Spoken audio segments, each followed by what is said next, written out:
અમેરિકાના રાષ્ટ્રપતિ ડોનાલ્ડ ટ્રમ્પે વ્હાઇટ હાઉસમાં દીવડા પ્રગટાવીને દિવાળીની ઉજવણી કરી। ભારત અમેરિકી સમુદાય અને રાજદ્વારીઓ સાથે ટ્રમ્પે પ્રકાશના પર્વની ઉજવણી કરી। આ પ્રસંગે અમેરિકામાં ભારતના રાજદૂત વિનય કવાત્રા પણ હાજર હતા। દિવાળી સમારોહ દરમિયાન અમેરિકી રાષ્ટ્રપતિ ડોનાલ્ડ ટ્રમ્પે ફરી એકવાર પ્રધાનમંત્રી નરેન્દ્ર મોદી સાથે વાતચીત કર્યાનો દાવો કર્યો। વ્હાઇટ હાઉસમાં દિવાળી સમારોહ દરમિયાન ડોનાલ્ડ ટ્રમ્પે જણાવ્યું કે તેમણે પ્રધાનમંત્રી મોદી સાથે ફોન પર વાત કરી। જો કે આ વાતચીત અંગે તેમણે જે દાવો કર્યો તે ભ્રમણા ફેલાવનારો છે। ડોનાલ્ડ ટ્રમ્પે દાવો કર્યો કે પ્રધાનમંત્રી મોદી સાથે તેમણે વેપાર પર ચર્ચા કરી અને પાકિસ્તાન સાથે યુદ્ધ ન થવાની વાત પણ કરી, કારણ કે તેમાં વેપારનો સમાવેશ છે। ડોનાલ્ડ ટ્રમ્પે પીએમ મોદીને મહાન અને ખૂબ જ સારા મિત્ર ગણાવ્યા। ડોનાલ્ડ ટ્રમ્પે કહ્યું કે હું ભારતના લોકોને પ્રેમ કરું છું। અમે આપણા દેશો વચ્ચે કેટલીક શ્રેષ્ઠ સમજૂતીઓ પર કામ કરી રહ્યા છીએ। મેં આજે પ્રધાનમંત્રી મોદી સાથે વાત કરી અને અમારી વચ્ચે ખૂબ જ સારા સંબંધો છે। તેઓ રશિયા પાસેથી વધુ તેલ ખરીદશે નહીં। તેઓ પણ મારી જેમ તે યુદ્ધનો અંત થતો જોવા માંગે છે।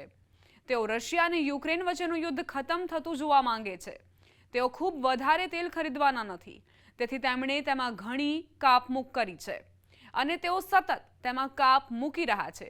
On behalf of all Americans, let me also extend our warmest wishes to the people of India. I just spoke to your Prime Minister today. We had a great conversation. We talk about trade, we talk about a lot of things, but mostly the world of trade. He's very interested in that. Although we did talk a little while ago about let's have no wars with Pakistan. And I think the fact that trade was involved, I was able to talk about that.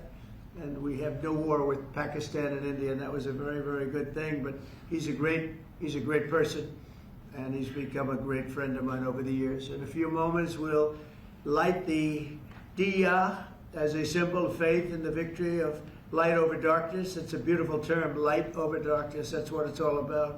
It's knowledge over ignorance and good over evil. આ દરમિયાન અમેરિકામાં ભારતના રાજદૂત વિનય કવાત્રાએ white હાઉસમાં દિવાળી સમારોહ દરમિયાન રાષ્ટ્રપતિ ટ્રમ્પનો આભાર માન્યો। વિનય કવાત્રાએ પ્રધાનમંત્રી મોદી અને પોતાની તરફથી રાષ્ટ્રપતિ ડોનાલ્ડ ટ્રમ્પ અને તેમના પરિવારને દિવાળીની શુભેચ્છાઓ પાઠવી। ભારતીય રાજદૂત વિનય કવાત્રાએ જણાવ્યું કે દિવાળીના અવસરે વ્હાઇટ હાઉસ, ઓવલ ઓફિસ અને પોતાના ઘરના દરવાજા ખોલવા એ વિવિધતાની તાકાતને દર્શાવે છે।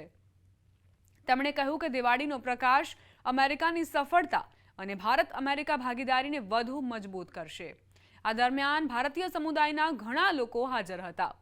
આ તરફ ખુદ પ્રધાનમંત્રી નરેન્દ્ર મોદીએ ટ્રમ્પનો ફોન આવ્યાની પુષ્ટિ કરી। જો કે એમાં ટ્રમ્પે જે દાવા કર્યા એ પ્રકારની કોઈ વાત થઈ હોય એવો ઉલ્લેખ પ્રધાનમંત્રીએ નથી કર્યો। અમેરિકી રાષ્ટ્રપતિ ડોનાલ્ડ ટ્રમ્પને ટેગ કરીને કહ્યું કે પ્રધાનમંત્રી મોદીએ લખ્યું કે ફોન કોલ અને દિવાળીની હાર્દિક શુભેચ્છાઓ માટે રાષ્ટ્રપતિ ડોનાલ્ડ ટ્રમ્પ તમારો આભાર। આ પ્રકાશ પર્વ પર આપણા બંને મહાન લોકશાહી રાષ્ટ્રો આશાનું કિરણ બનીને વિશ્વને પ્રકાશિત કરે અને દરેક પ્રકારના આતંકવાદ સામે એકજૂટ થઈને ઊભા રહે।